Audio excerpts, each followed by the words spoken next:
والشكر له على توفيقه وامتنانه،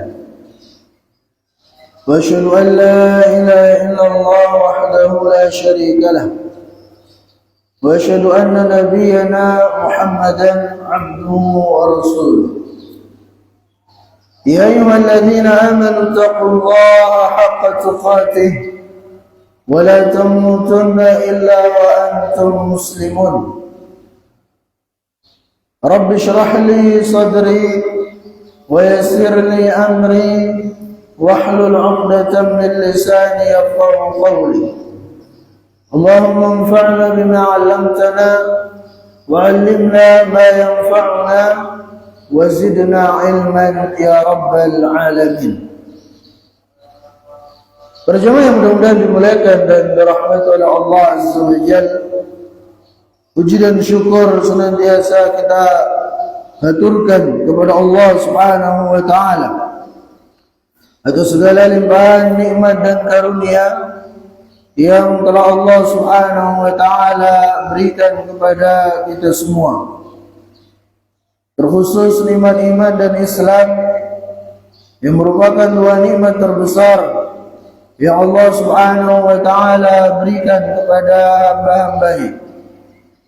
Begitu pula kita bersyukur kepada Allah Subhanahu wa taala atas nikmat kesehatan dan kesempatan yang alhamdulillah sampai saat ini masih kita miliki, masih kita rasakan, sehingga kita bisa sama-sama datang ke tempat yang mulia ini dalam rangka melaksanakan salah satu kewajiban kita kepadanya, yakni melaksanakan sholat subuh secara berjamaah. Maka kita mohon kepada Allah Subhanahu wa taala yang mudah-mudahan seluruh amal ibadah yang kita lakukan, wabil khusus sholat subuh yang barusan kita kerjakan, itu semua diterima oleh Allah Subhanahu wa taala dan menjadi pemberat timbangan amal kebaikan kita di hari kiamat kelak. Para jemaah yang Allah muliakan, kembali pada pagi Ahad ini kita sama-sama duduk bermajlis di tempat yang mulia ini dalam rangka kita mengkaji agama kita yang mulia ini. Di mana pada pekan yang lalu kita sudah memasuki bab baru dari pembahasan kita tentang fikih, yaitu Kitabul At'imah wal Ashribah, tentang hukum-hukum seputar makanan dan minuman. Di mana pada pekan yang lalu kita sudah sampaikan beberapa hal yang berkaitan dengan dampak buruk seseorang yang makan harta haram, dampak buruk seseorang yang memakan makanan-makanan ataupun minuman-minuman yang haram. Ada 8 hal kita sebutkan dari dampak-dampak buruknya. Di antaranya dengan seseorang terbiasa memakan makanan-makanan dan minuman-minuman yang haram, itu akan menjadikan dia malas untuk beribadah kepada Allah Subhanahu wa taala. Dengan seseorang terbiasa memakan dan meminum hal yang haram, itu akan menjadikan ibadahnya sulit diterima oleh Allah Subhanahu wa taala. Dengan seseorang memakan harta haram, itu akan menjadikan doa-doanya sulit dikabulkan oleh Allah Subhanahu wa taala. Dan yang lainnya dari dampak-dampak buruk selain dari itu merupakan bentuk mengikuti langkah-langkah syaitan dan menentang perintah Allah Subhanahu wa taala. Nah, pada kesempatan ini kita akan lanjutkan beberapa hal yang masih kaitan dengan muqaddimah dalam Kitabul At'imah wal Ashribah ini. Di mana beliau menyebutkan di sini nikmatut ta'am, ya nikmat makanan. imtanna Allah Ta'ala ala ibadi bi an khalaqa lahum ma fil ardi. Jadi Allah Subhanahu wa Ta'ala telah mengaruniakan kepada hamba-hambanya sekian banyak karunia-karunia. Di antaranya adalah Allah Subhanahu wa Ta'ala jadikan untuk manusia semua yang ada di muka bumi ini. Wa ja'alahu mubahan lahum, dan Allah jadikan semua yang ada di muka bumi ini, dari makanan, dari minuman, dari semua fasilitas-fasilitas yang ada, itu diperbolehkan, itu dimubahkan.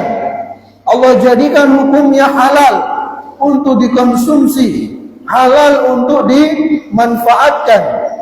Liyasta'inu bihi ala ta'atihi, supaya mereka menggunakan nikmat-nikmat yang ada di muka bumi ini untuk tenaga dalam beribadah kepada Allah Subhanahu wa Ta'ala.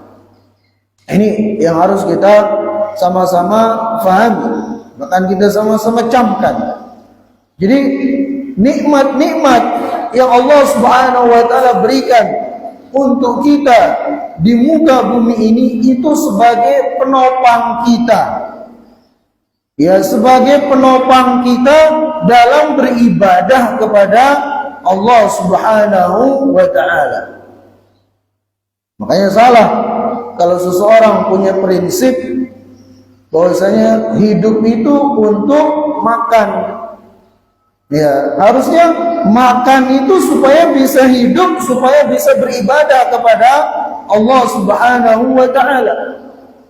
Jangan sampai prinsip kita hidup di dunia ini untuk mencari harta sebanyak-banyaknya. Enggak.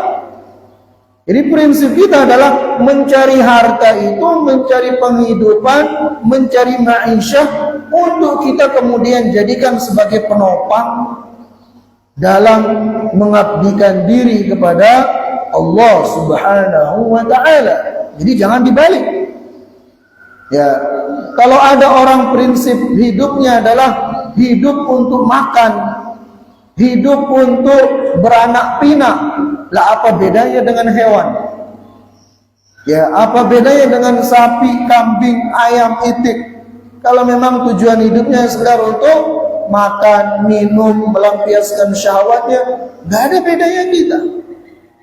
Ya, yang membedakan kita dengan hewan itu adalah bahwasanya kita sebagai manusia ini dipilih, ya, untuk mengabdikan diri kepada Allah Subhanahu wa Ta'ala. Ya, sebagaimana yang Allah Subhanahu wa Ta'ala sebutkan dalam Al-Qur'anul Karim, bahwasanya Allah Subhanahu wa Ta'ala telah memilih kita untuk menjadi makhluk yang mengabdi kepada Allah Subhanahu wa Ta'ala, sehingga Allah turunkan kepada kita beban syariat ini. Ya, sehingga Allah perintahkan kepada kita perintah-perintahnya untuk kita laksanakan. Allah turunkan kepada kita larangan-larangan untuk kita tinggalkan, sehingga nanti ada balasannya, ada surga, ada neraka. Ya, ini hanya berlaku bagi manusia dan jin. Inilah yang membedakan kita. Maka sekali lagi, kalau hidup kita hanya sekedar untuk, ya, makan, minum, beranak pinak, nggak ada bedanya kita dengan, ya, hewan-hewan itu. Nah, Allah Subhanahu wa Ta'ala berfirman dalam Al-Quran, Huwallazi khalaqa lakum ma fil ardi jami'a, yang artinya dialah Allah Subhanahu wa Ta'ala yang menjadikan bagi kalian segala sesuatu yang ada di muka bumi ini. Jadi apapun yang ada di muka bumi ini, itu Allah ciptakan untuk diperuntukkan kepada kita manusia ini, untuk kemudian kita manfaatkan. Ya, dari makanan kita konsumsi, dari fasilitas yang ada, silakan dimanfaatkan untuk menopang, ya, ibadah kita kepada Allah Subhanahu wa ta'ala. Wa min dzalika ni'matut ta'ami wasyarab. Dan di antara apa-apa yang Allah ciptakan untuk kita di muka bumi ini adalah nikmat makanan dan minuman.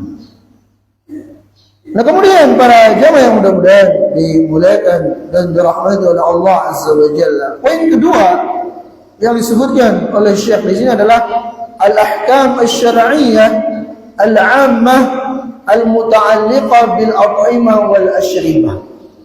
Itu beberapa hukum-hukum syar'i yang sifatnya umum yang berkaitan dengan makanan dan minuman.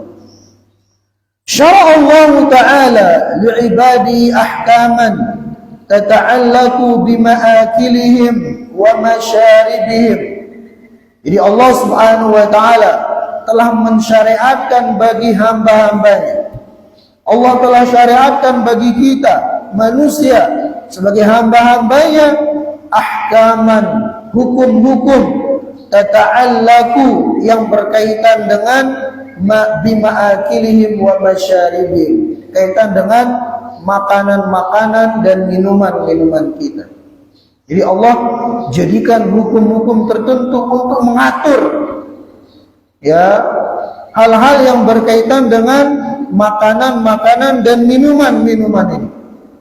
Jadi ingat, apa yang Allah atur, apa yang Allah jadikan hukum bagi kita terkhusus dalam masalah makanan dan minuman ini, itu semua adalah untuk kemaslahatan kita, untuk kebaikan kita sebagai umat manusia.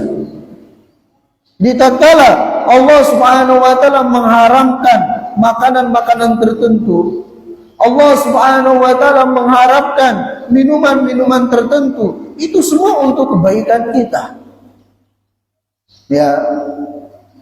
Makanya selain kita meninggalkan apa-apa yang Allah haramkan dari makanan dan minuman, selain kita dapat pahala dengan meninggalkannya, juga itu akan mendatangkan kemaslahatan, kebaikan kepada kita. Contoh misalnya khamr. Jelas dalam agama kita khamr haram. Khamr itu dampak buruknya luar biasa. Bahkan dikenal dengan ummul khaba'ith, induknya dosa dan maksiat. Orang kalau sudah minum khamr, kalau sudah dalam pengaruh khamr, mudah bagi dia untuk berzina, mudah bagi dia untuk membunuh, ya, dan sudah banyak buktinya. Makanya dalam agama kita tegas mengharamkan semua hal-hal yang memabukkan, baik dari minuman ataupun obat-obatan, itu tegas larangannya. Untuk apa? Untuk kemaslahatan kita, untuk kemaslahatan kehidupan kita, untuk kemaslahatan akal kita supaya tetap waras. Ya, maka itulah sebab Allah Subhanahu wa Ta'ala menjadikan bagi kita ada aturan-aturan dalam makanan dan minuman ini, ada hukum-hukum yang Allah tetapkan. Jadi Allah Subhanahu wa Ta'ala telah mensyariatkan bagi hamba-hambanya hukum-hukum yang berkaitan dengan makanan dan minuman.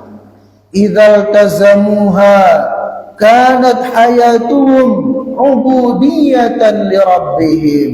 Kalau mereka, para hamba ini betul-betul melaksanakan hukum-hukum yang berkaitan dengan makanan dan minuman itu, maka itu adalah bentuk penghambaan mereka kepada Allah Subhanahu wa Ta'ala, sehingga akan mendatangkan kemaslahatan-kemaslahatan bagi mereka, selain juga mendatangkan pahala-pahala bagi mereka.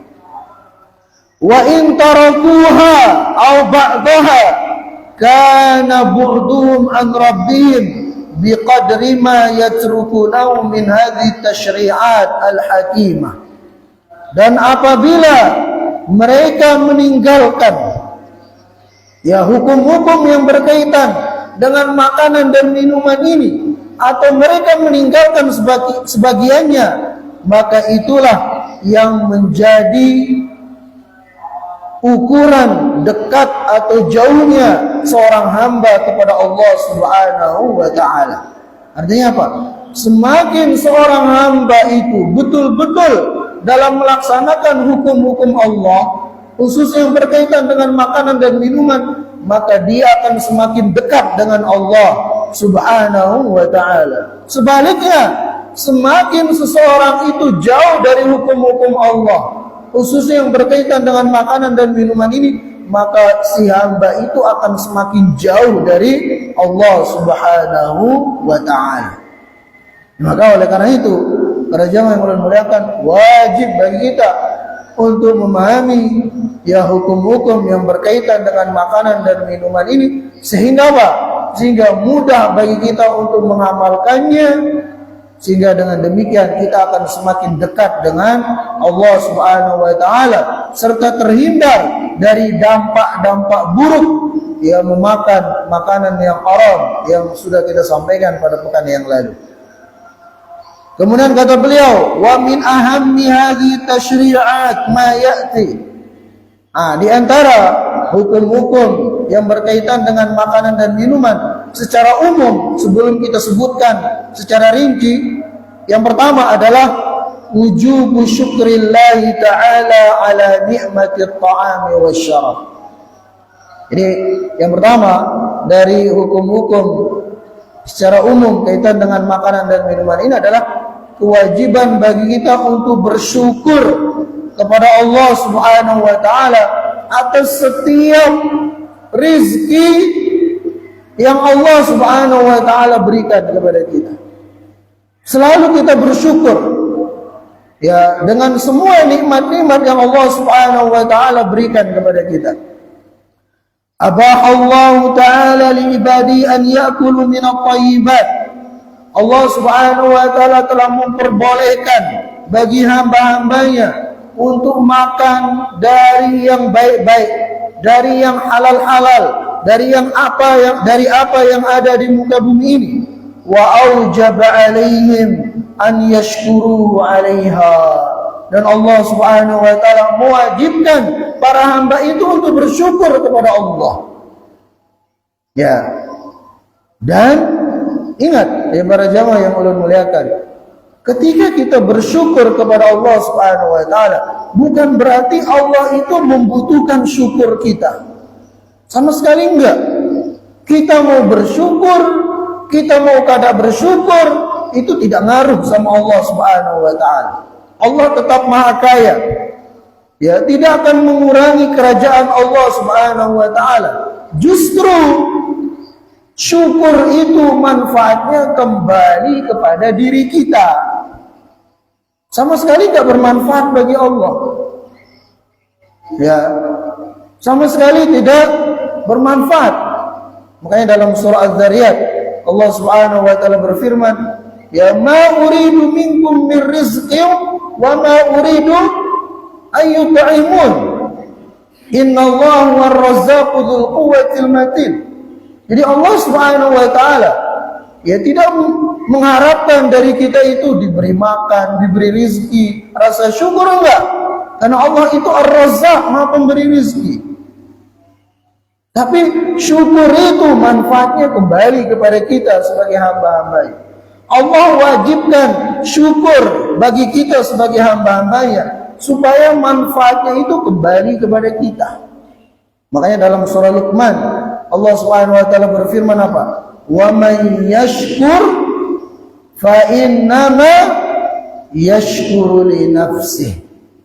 Artinya barang siapa yang bersyukur, maka manfaat syukurnya itu kembali kepada dirinya seorang.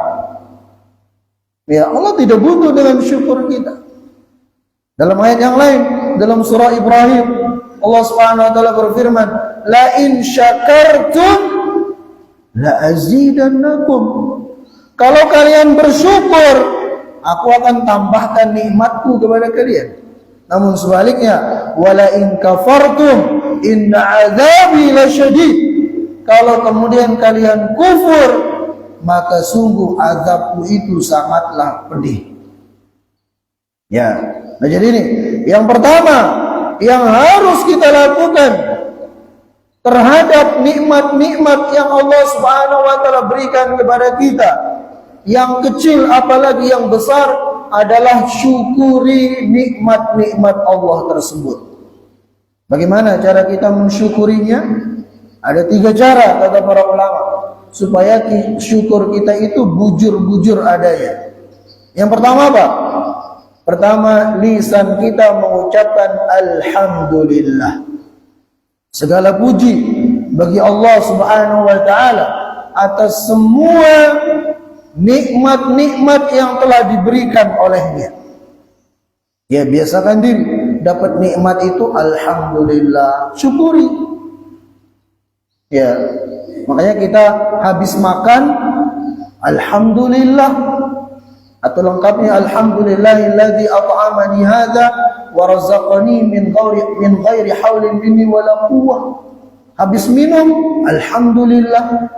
Kata Nabi SAW, inna Allah la yarda 'anil 'abdi, sesungguhnya Allah Subhanahu wa taala betul-betul akan ridha kepada seorang hamba tatkala dia makan makanan dia ucapkan alhamdulillah. Tatkala dia meminum minuman, selesai minum dia ucapkan alhamdulillah, maka Allah Subhanahu wa taala akan betul-betul ridha kepada si hamba itu. Jadi itu cara bersyukur yang pertama adalah ucapkan alhamdulillah dengan lisan kita. Yang kedua, yakini itu kita bersyukur dengan hati kita. Kalau tadi bersyukur dengan lisan, mengucapkan alhamdulillah. Yang kedua, bersyukur dengan hati kita. Dengan cara apa? Dengan cara kita meyakini semua nikmat-nikmat yang kita dapati itu sejatinya datang dari Allah Subhanahu wa ta'ala, bukan dari yang lainnya. Ya, bahkan bukan semata-mata dari hasil keringat jerih payah kita. Jangan kita seperti si Qarun. Ya, Qarun itu apa? Ketika Allah kasih kekayaan, yang awalnya dia miskin, kere, nggak punya apa-apa. Kemudian Allah kasih dia kekayaan. Lantas kemudian ketika disuruh berzakat, berinfak, apa dia bilang? Innama utitu ala ilmin indi.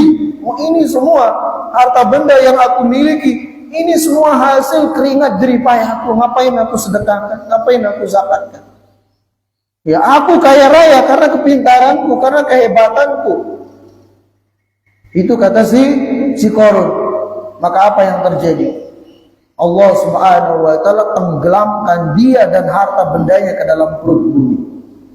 Itu mungkin sebab kenapa ya di kita ini, khususnya di negara kita ini, ada namanya harta karun. Mungkin karena diambil dari nama Qarun gitu kan.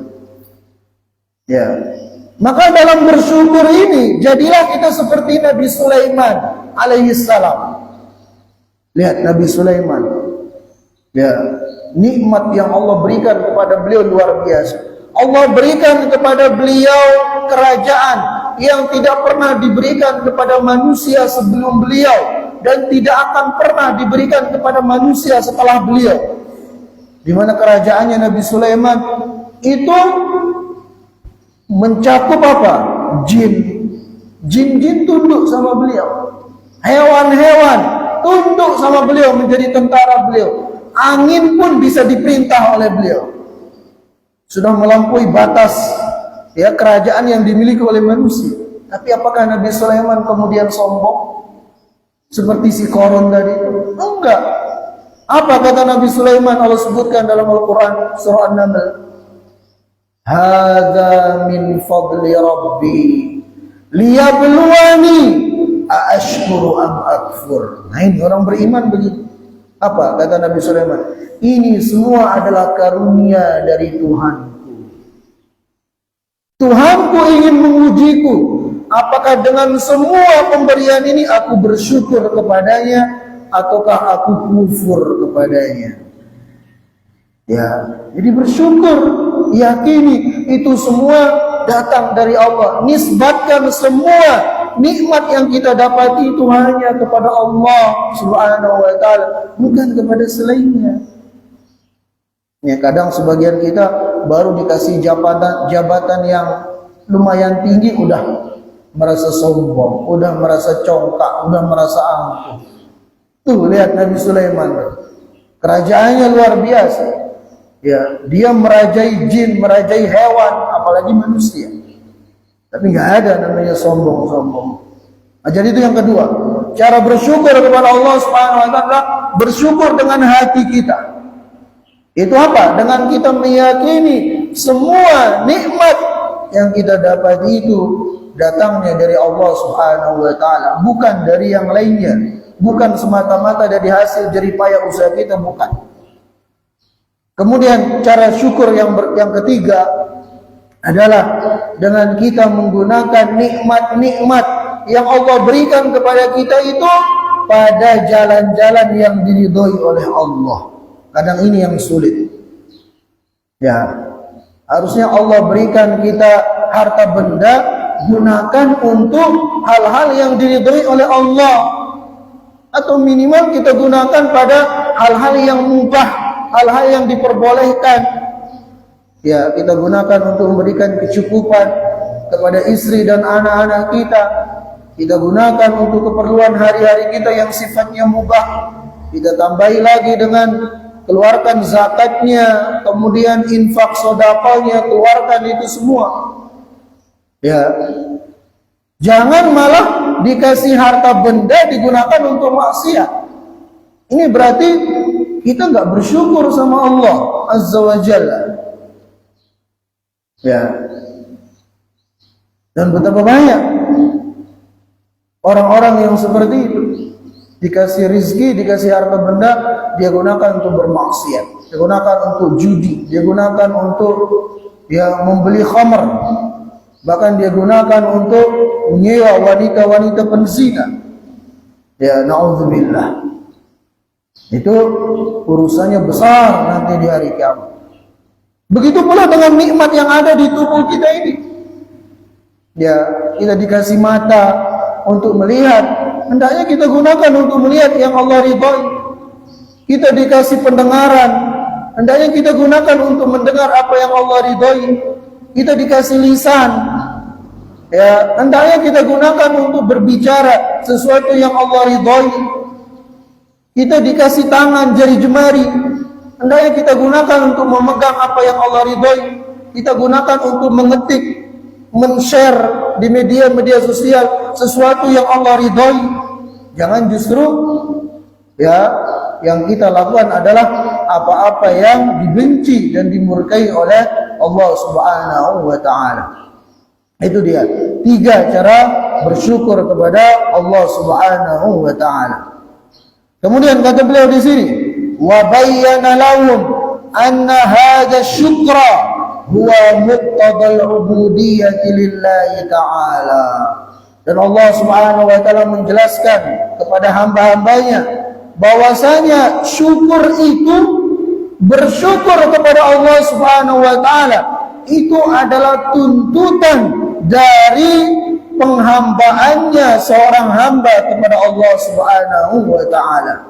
Sebagaimana yang Allah Subhanahu wa taala sebutkan dalam Al-Qur'an surah Al-Baqarah ayat 172, ya ayyuhalladzina amanu, wahai orang-orang yang beriman, kulu min thayyibati ma razaqnakum, makanlah dari yang baik-baik, makanlah dari yang halal-halal, dari apa yang Allah berikan kepada kalian dari rezeki. Washkuru lillah, dan bersyukurlah kalian kepada Allah Subhanahu wa taala, in kuntum iyyahu ta'budun, jika kalian betul-betul beribadah hanya kepada Allah, jika kalian betul-betul mengabdi hanya kepada Allah, maka bersyukurlah kalian kepada Allah. Ini menunjukkan kepada kita Pak, bahwasanya syukur itu adalah perwujudan, syukur itu adalah tuntutan dari pengabdian atau ibadahnya seorang hamba itu kepada Allah Subhanahu wa taala, sebagaimana yang Allah sebutkan dalam ayat ini. Kemudian yang kedua dari hukum-hukum secara global yang berkaitan dengan makanan dan minuman ini, sebelum kita rincikan, itu adalah bayanul halal wal haram minal at'imah wal ashribah. Penjelasan atau semestinya bagi kita untuk memahami tentang mana yang halal, mana yang haram dari makanan-makanan dan minuman-minuman ini. Laqad bayyana Allah Ta'ala fi syari'ati al-kamilah. Sungguh Allah Subhanahu wa Ta'ala telah menjelaskan dalam syariatnya yang sempurna ini, ma yajibu 'alal muslim, apa yang wajib bagi setiap muslim, at-tamassuku bi, untuk dia berpegang teguh dengannya, fima ya'kulu wa yajtanibuhu minal at'imah, dari apa-apa yang dia perbolehkan untuk dimakan ataupun yang dia jauhi dari makanan-makanan tersebut. Qala Allah Ta'ala, di mana Allah Subhanahu wa Ta'ala berfirman, wa qad fassala lakum ma harrama 'alaikum. Sungguh Allah Subhanahu wa Ta'ala telah merincikan untuk kalian apa-apa yang Allah haramkan bagi kalian. Ya, jadi Allah rincikan bagi kita apa-apa yang Allah haramkan dari makanan dan minuman ini. Kenapa yang Allah rincikan adalah yang haram? Kenapa? Karena hukum asal makanan itu adalah halal. Ya, sehingga yang Allah sebutkan cuman yang haram-haram. Selainnya itu semuanya halal. Makanya ya, karena hukum asal makanan dan minuman itu adalah halal, yang haram itu jumlahnya sedikit. Ya, cuman beberapa saja. Cuman ya, manusia itu kadang sudah dikasih yang halal-halal itu sangat banyak jumlahnya, tetap saja nyari yang haram-haram. Padahal yang haram itu enggak seberapa. Ya, makanya yang Allah rincikan kepada kita, ini haram, ini haram, ini haram. Selain itu semuanya halal. Ya, makanya dalam ayat tadi Allah berfirman, huwallazi khalaqalakum. Dialah Allah yang menciptakan untuk kalian ma fil ardi jami'a. Apa yang ada di muka bumi ini Allah ciptakan untuk kalian. Silakan kalian manfaatkan, silakan kalian minum, silakan kalian makan. Kecuali yang Allah sebutkan itu haram, itu yang kalian tinggalkan. Tidak seberapa. Ya. Jadi Allah berfirman, wa qad fassala lakum ma harrama 'alaikum. Sungguh Allah Subhanahu wa Ta'ala telah merincikan kepada kalian apa-apa yang Allah haramkan atas kalian. Wal muslim yatamassaku bidini, dan seorang muslim yang berpegang teguh dengan agamanya, fayakulu wa yashrabu ma ahallahu Allahu lahu, maka dia akan berusaha untuk makan minum dari apa yang Allah halalkan bagi dirinya, wa yajtanibu ma harramallahu ta'ala alaihi, dan dia akan berusaha menghindari semua apa yang Allah Subhanahu wa ta'ala haramkan bagi dirinya. Jadi ini ya, poin yang kedua, hukum yang kedua kaitan dengan makanan dan minuman adalah sebagai seorang muslim, sebagai seorang muslimah, hendaknya kita pastikan diri kita itu tatkala memakan, kita tidak memakan kecuali yang dihalalkan oleh Allah Subhanahu wa Ta'ala, dan jauhkan seluruh apa yang Allah Subhanahu wa Ta'ala haramkan bagi kita, dan itu jumlahnya sedikit. Kemudian poin yang ketiga kaitan dengan ya hukum-hukum makanan dan minuman secara umum adalah masyru'iyatu it'amit ta'am. Jadi kita dalam kehidupan di dunia ini, tatkala Allah Subhanahu wa Ta'ala memberikan kepada kita rizki, maka semestinya bagi kita untuk berbagi dengan saudara-saudara kita. Ya, berbagi dengan tetangga-tetangga kita, berbagi dengan orang-orang yang membutuhkan. Jangan kita egois. hanya mementingkan diri sendiri. Tapi jadilah seseorang yang suka ita'amut ta'am, suka berbagi makanan, berbagi rizki dengan saudara-saudara kita. Ja'ati syari'atu bil hafi 'alal ikram. Sungguh syariat kita ini telah datang dengan anjuran-anjuran untuk memberi, untuk berbagi. Wa ita'amit ta'am, dan memberi makanan. Wa yadkhulu fi dzalikal ita'amul wajib, dan masuk dalam hal ini adalah memberi yang sifatnya wajib. Ka ita'amir rajuli ahlahu, ahla baiti, wa ighathatil malhufil ja'i' wa dhiyafa al-wajibah, kama yadkhulu fi dzalikal it'amul mustahab. Jadi dalam memberi itu terbagi menjadi dua. Ada pemberian yang sifatnya wajib, ada pemberian yang sifatnya sunnah. Pemberian yang sifatnya wajib seperti apa? Seperti pemberian kepada istri dan anak-anak kita dalam bentuk ma'isyah. Itu kan kewajiban kita sebagai kepala keluarga untuk memberikan ma'isyah, memberikan penghidupan, ya, memberikan kebutuhan kepada istri dan anak-anak kita. Ini pemberian yang wajib. Ya. Atau ada orang yang dalam kondisi sangat membutuhkan. Kalau tidak dikasih makanan, tidak dikasih pemberian, orang itu bisa binasa. Itu wajib kita berikan. Ya. Kemudian ada pemberian-pemberian yang sifatnya sunnah. Itu infak, sedekah. Dan termasuk pemberian yang wajib adalah zakat. Ini yang wajib kita tunaikan. Ya, wajib kita laksanakan. Dan dalam kita mengabdikan diri kepada Allah Subhanahu wa taala, khususnya dalam pemberian ini, sempurnakan dulu pemberian yang wajib-wajib, baru tambahi dengan pemberian yang sifatnya sunnah-sunnah. Jangan sampai kita rajin infak, rajin sedekah, sedangkan zakat tidak dikeluarkan. Salah kayak gitu. Jangan sampai kawan-kawan kita sering kita traktir, makan di luar, makan di resto, makan di ini. Istri dan anak-anak kita jadikan terbengkalai. Kitanya di luar sama kawan-kawannya makan yang lezat-lezat, makan yang nyaman-nyaman. Ya, istri dan anak-anaknya di rumah cuma makan seadanya, tahu tempe dan semacamnya misalnya. Dianya di luar, masya Allah. Itu nggak benar kayak gitu. Ya, salah seperti itu. Dan betapa banyak orang kayak gitu.